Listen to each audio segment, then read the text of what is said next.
Well, hello again. It's opening day for the brown trout season. It seems like forever since I've cast a fly to a trout, sea trout notwithstanding. As much as I enjoy, swinging bigger flies around, this is my first love, fishing dries for wild brownies. So the water is still quite high, and there's a fair bit of colour on it, but nothing like as bad as it was yesterday. And I've been looking at the updates from SEPA as well as the Cramond Angling Club and the West Lothian Angling Club, and I'm seeing every hour or so, it's coming down a little, it's cleaning up. So what I'm going to do is I think I'm probably going to skip these bits for now, like the pines and all that, and I'm going to go up to the barracks, the little pool where I fell in on my arse last year, because a couple of you have said the floods over winter there have done some real damage upstream to some of the pools. It's just washed them out completely. Some of the features are completely gone. So there was quite a big dam there, so if there's any damage to the upper stretches a bit too, that's where it'll start. So I'll get a kind of idea of what it's going to be like further up. So I've got my preferred setup today, my 10-foot 4-weight with a little Greenwell's Glory on a floating line. That's kind of how I like to fish. I like fishing any method, but this is how I prefer to. I like the immediacy, that the anticipation of watching your dry fly being taken off the surface. Nothing beats that for me. Anyway, so the water's it's actually not looking too bad.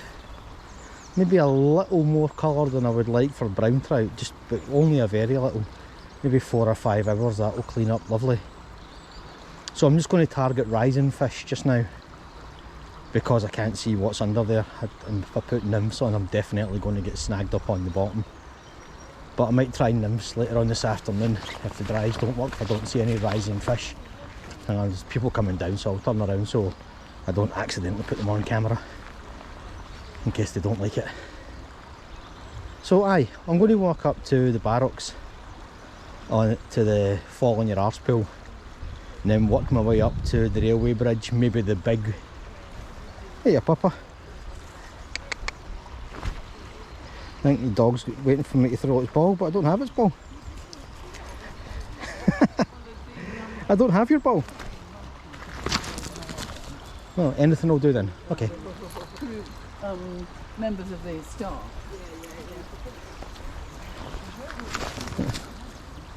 There's a wee dog here, she's looking for me to throw anything for it. A nice wee distraction. There you go. Go on. Right, hang on a second, I'm going to have to deal with this dog. It's going to lose its owners.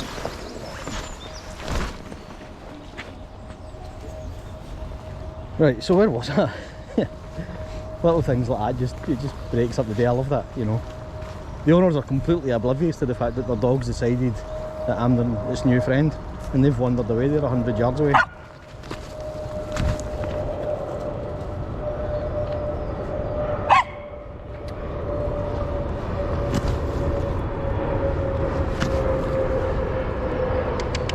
Go on!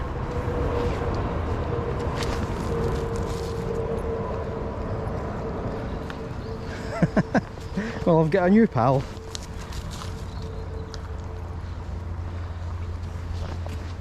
Go on!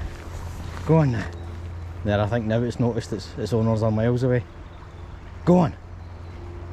Go on! There we go. I thought I was going to be stuck with that dog all day.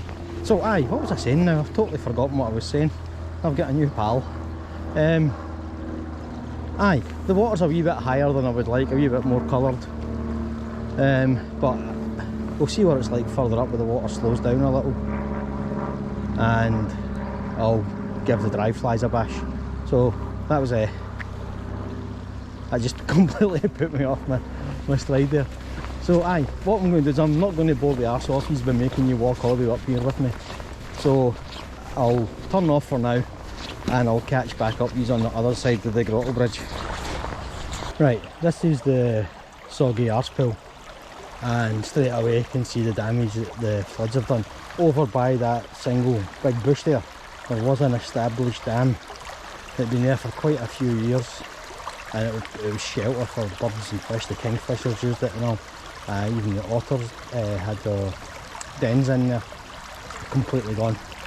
There's absolutely no trace of it at all. So that's a concern, because that was the only feature on this part of the river really, for maybe a few hundred yards. So if that's gone, that's the fish won't be holding here. They'll most likely have moved. So now I'm going to have to try and find where they've moved to. Now a lot of fish sit under that tree there, and see those three little riffles. They're hard to catch, but there are fish sitting there. But I don't know if they're still there, or if the fish that were downstream may have moved up here because there's structure there. So what I'm going to do is I'm going to go up to maybe just parallel with the tree there, or maybe a little further up, and see if I can see anything rising in those riffles or around it. I don't know if I will, because well, actually the water clarity's not too bad here. I can see the bottom there about 18 inches, and it doesn't get much deeper here. I think in the deepest part of the channel there it's about maybe 2.5 to 3 feet. So if I can see halfway down, the fish can see my fly if they're sitting midway. So aye, what I'm going to do is I'm not going to spend too much time here. If I don't see any fish rising, I'm going to go around the corner to where I know fish hold under another tree. I know that for sure, and I'll try there. If not, I'll get you up at the steps at the water monitoring station, because that long stretch there, the canal stretch I like to call it, where I very rarely blank. And I've just jinxed myself, but if there's fish there, you know, they're usually quite active. So aye, if I don't catch anything here around the corner, I'll talk to you again up at the steps. Right, I'm up just by the steps, and I'm watching the usual riffles where I'd see fish just about 40 yards in front of me, but so far I haven't seen anything move. But I'm going to have a cast in anyway, just because I don't want to walk halfway up the bloody river and not wet a line. There might be fish there, I just can't see them, you know. So this is probably the one part of the river that's more or less impervious to floods and, you know, unseasonal spates, because it is so wide. It can swallow that up. And because it's so wide and slow, you usually get quite a lot of fish that will sit across it, just picking off anything that comes down.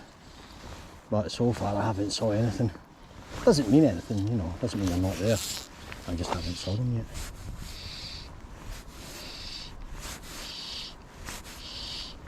So with a few more casts here, then I'm going to go up to the gravel patch at the fall down tree and see if there's anything sitting under the bushes on the far bank, the overhangs.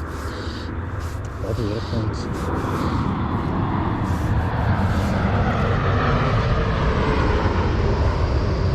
Oops, lost control of that cast. So yeah, I'm going to go up to just where there's a bend there. There's a kind of shallow gravel bank there which is underwater just now, but there's fish sit along the far bank under those overhanging trees. So I'm going to see if they're still there at least. If not, then it's going to be up to the grate just by where the airport path starts. People who fish here don't know what I mean. There's an old what do you call it, flood pipe that comes out directly into the river. And there's usually a few fish sit there. It's where I made a video there last year. I think it was like the first or second video I made where I caught 4 or 5 fish in the same pool, and you know, within like 10 minutes as I slowly sank into the mud. So I'm going to go up there next if I don't see anything here, and then we'll see what happens there. Today's not really about catching, although it would be nice. It's just to come out and do a recce and see what kind of condition the river's in, for people who are undecided whether it's worth coming out this early in the season or not. Probably not today, I would say. If it doesn't rain for a couple of days, then come out at the weekend, but today's a bit of a washout, I think. But you never know, there's always a chance. So unless I catch something here, I'll see you further up by the Great and the airport. Right, I'm up just by the Great.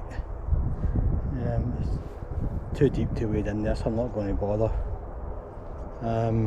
Most of the features are still here. If you fish the river regularly, you know, nothing's really changed. You'll recognise it, other than the dam being washed away down at Soggy Arsepool. It's not any real difference. Haven't seen a single fish rise, and about a mile of river now, but I didn't really expect to. Would have been nice to have something to cast to, but so far nothing. So I'm going to walk up to the big pool just up at the airport at the second overflow and see what's happening there, and then I'm going to work my way back down in about an hour or so. So hopefully the level will have come down a bit, maybe I've cleaned up a little, maybe I'll see some life. So upstream we go. Right, so I'm up at the big weir pool by the airport at the second runoff. I'll turn around so you can see the bank's collapsed here, so just be careful of that. It wasn't very secure to begin with, kind of difficult to climb up and down from time to time, but now it's just got 10 times worse. It looks like it's done collapsing, there's a lot of roots there, but just be careful of it anyway. So this is what the water looks like here. It's usually like this anyway, most of the time, but maybe not as coloured. So what I'm going to do is I'm going to fish here for a wee bit with a nymph. I've put a black and silver gold head on, little size 14. Where is it? Drop the camera. There it is. So I'm going to fish with that for a bit, take a wee break here, and then sort of work my way back downstream, down to like the bottom pools, you know, like the benches, Easter Monday pool, all that sort of thing. So, but I'm not holding out any hope of catching a fish, and I expect the water's going to be still a bit too high and a bit too coloured for the rest of today. If it doesn't rain tonight, then it should be okay tomorrow, so it might be worth coming out maybe Friday, Saturday, unless you want to brave it and come out tomorrow anyway. This is Wednesday, so I'll try and get this video up today so it's up to date. I don't want to put it up tomorrow then say go out today. Do you know what I mean? You know what I mean? So unless I catch anything, this is me signing off. So tight lines for the season. Thanks everybody that's watched and subscribed, and cheerio and Rasta.